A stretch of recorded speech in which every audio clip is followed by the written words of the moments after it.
j'espère que vous allez bien. C'est Raphaël. Installez-vous confortablement, confortablement et préparez-vous à relaxer. Parce que je sais pas pour vous, mais en tout cas pour moi ces temps-ci, ça bouge beaucoup. La vie va vite, les choses vont bien, très très bien, mais ça roule. Il y a des fois où on dirait qu'on manque de temps dans une journée pour tout faire. C'est assez intense. Et même si on veut prendre du temps pour soi, parfois on peut pas le faire. Et j'aime pas dire ça parce que pour moi c'est très important de prendre du temps pour faire ce que j'aime. Prendre du temps pour moi. Autant seul qu'avec les autres. Mais bon, il y a certains moments où c'est juste impossible ou très difficile. Alors, je suis content de prendre le temps de faire cette vidéo-là avec vous aujourd'hui. Je me rends compte que de plus en plus, ça me fait beaucoup de bien de faire ces vidéos-là parce que moi, ça me détend en même temps. Et ça me force à prendre une petite pause, tranquille. Puis, c'est ça. Je veux dire, c'est du chuchotement, c'est tranquille, donc inévitablement ça me relaxe aussi. Puis bref, ça fait du bien. Puis j'espère que pour vous ça bouge un petit peu moins, puis que malgré en tout cas le contexte actuel, vous pouvez quand même prendre du temps pour vous, que tout va bien, que vous prenez soin de vous, c'est important. Sinon, pour la vidéo d'aujourd'hui, j'avais pensé à quelque chose d'assez simple. Il s'agit de nommer des expressions et ensuite d'expliquer le sens et l'origine de ces expressions-là. Il y en a beaucoup qu'on emploie régulièrement sans nécessairement savoir d'où ça provient. Puis des fois, ça vient de plus loin qu'on pense. Un petit peu comme la vidéo que j'avais faite sur les connaissances générales. J'avais un livre avec plein de connaissances générales où je vous questionnais puis on expliquait la réponse. J'aime ça, ces choses-là. Donc c'est un petit peu le même principe, mais avec des expressions cette fois-ci. Ça m'intéresse beaucoup de voir parfois tout le chemin que la langue a parcouru. C'est impressionnant. On peut commencer. La première expression, c'est revenir ou retourner à ses moutons. Revenir ou retourner à ses moutons. Désolé si je regarde souvent là, c'est parce que ma tablette est là, puis tout est écrit dessus. Donc, c'est pour ça. Revenir ou retourner à ses moutons.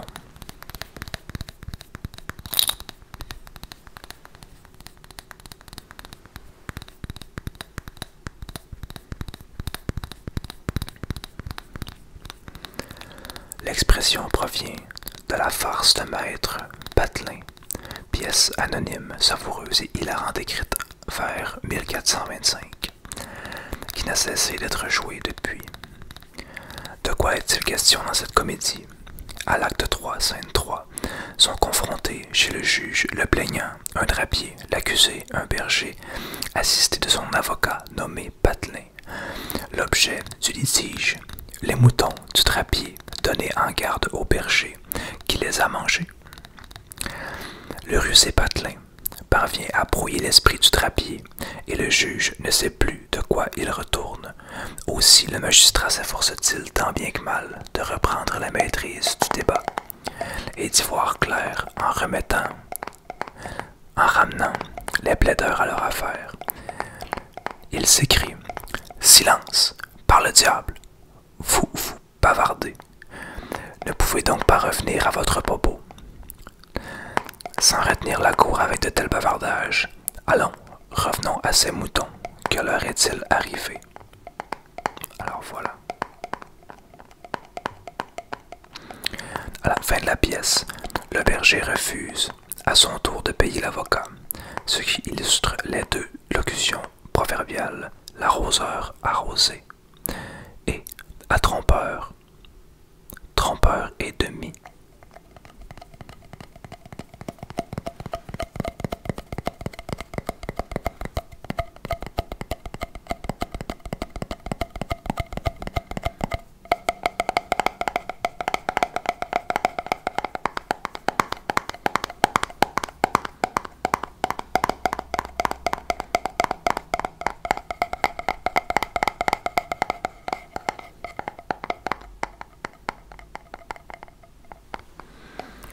La prochaine expression. Bête comme un âne. Bête, bête, bête, bête, bête comme un âne.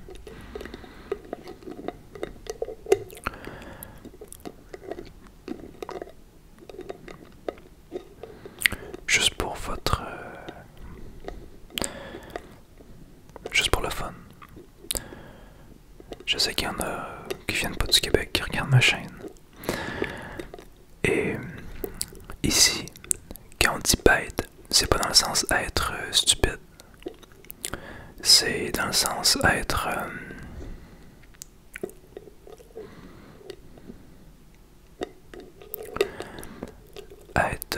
être brusque, être pas méchant, mais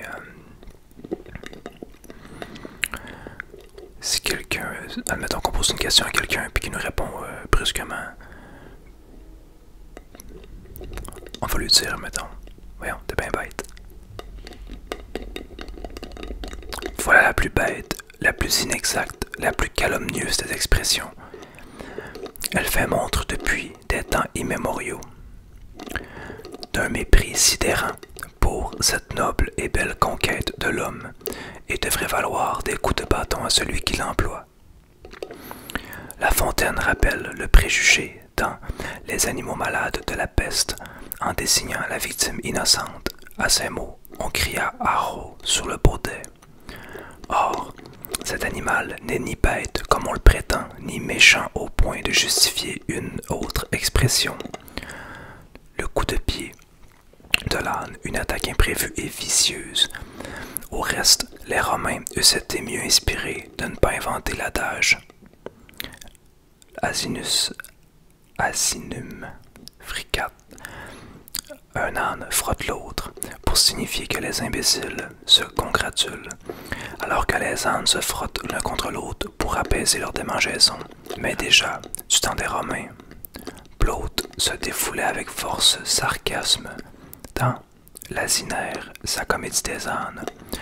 Au vrai, ce quadrupède si mignon, si doux, si gentil, si affectueux, si serviable, si utile à l'homme, est un animal intelligent, réfléchi, autant que son grand cousin, le cheval, est malin.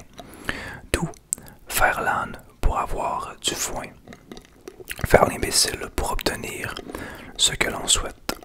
Certes, cette bête, somme, est opiniâtre, têtue, récalcitrante, indécise, mais l'homme ne l'est-il pas à 16 heures?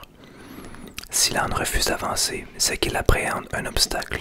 S'il s'obstine, c'est qu'il subodore une menace.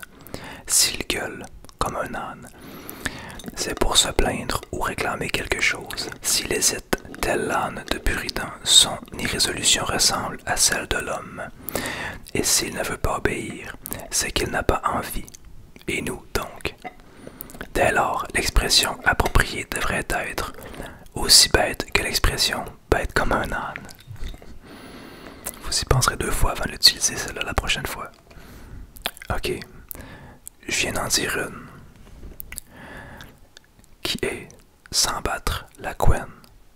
Mais pendant que je lisais la description puis l'origine, je me suis rendu compte que je pouvais pas mettre ça en vidéo. Donc, si ça vous intéresse, vous irez voir, mais je peux pas le laisser, mais je vais couper ça. La prochaine expression. Quelque chose qui est pas piqué des hannetons.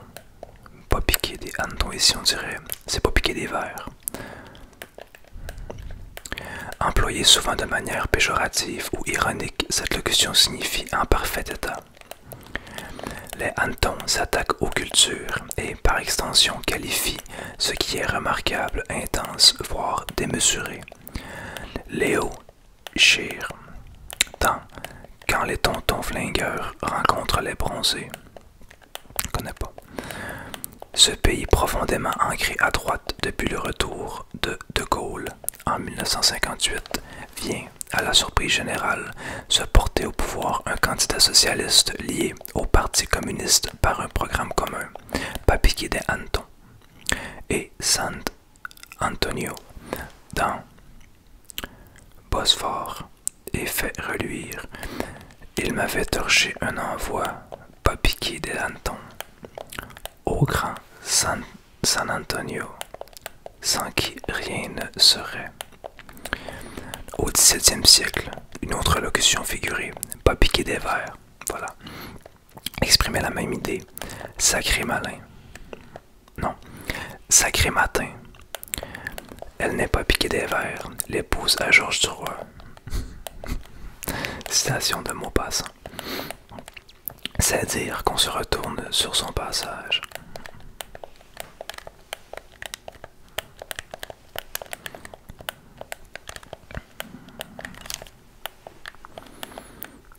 J'espère que vous apprenez des choses ou sinon que vous passez un bon moment.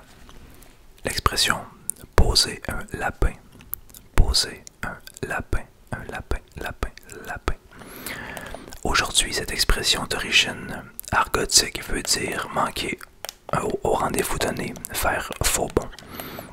Et laisser l'autre, le bec dans l'eau, c'est-à-dire déçu face à une déconvenue, comme l'exprime San Antonio dans Le casse de l'oncle Tom. Depuis plus d'une demi-heure, il arpentait la jetée, fumant cigarette sur cigarette. Il les jetait à la mer, à demi consumés, en se demandant si on ne lui avait pas posé un lapin. Oui, c'est une expression qu'on a souvent entendue, ça. Dans son dictionnaire des argots français, publié en 1965, Gaston Esnault, je sais pas comment on dit, précise que l'expression voulait dire autrefois ne pas rétribuer les faveurs d'une fille, un lapin étant un refus de paiement. D'une attente non comblée, celle du paiement, à une autre également non satisfaite. Un rendez-vous, le glissement de sens s'est imposé puisque dans les deux cas, l'engagement n'est pas tenu. Vladimir Nabokov utilise l'expression en français dans le texte. Dans Lolita, she has never posé un lapin in all her young life. Ben voilà.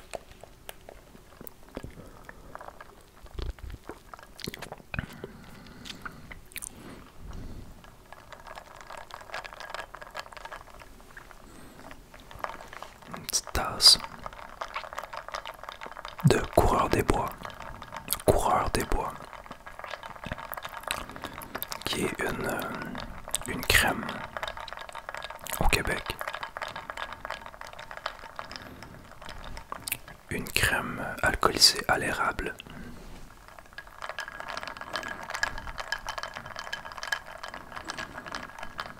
Si jamais vous en avez, je vous conseille de mettre dans un mousseur, moitié lait, moitié Coureur des Bois, le faire mousser à froid, puis le verser dans une tasse pleine de glace. Délicieux.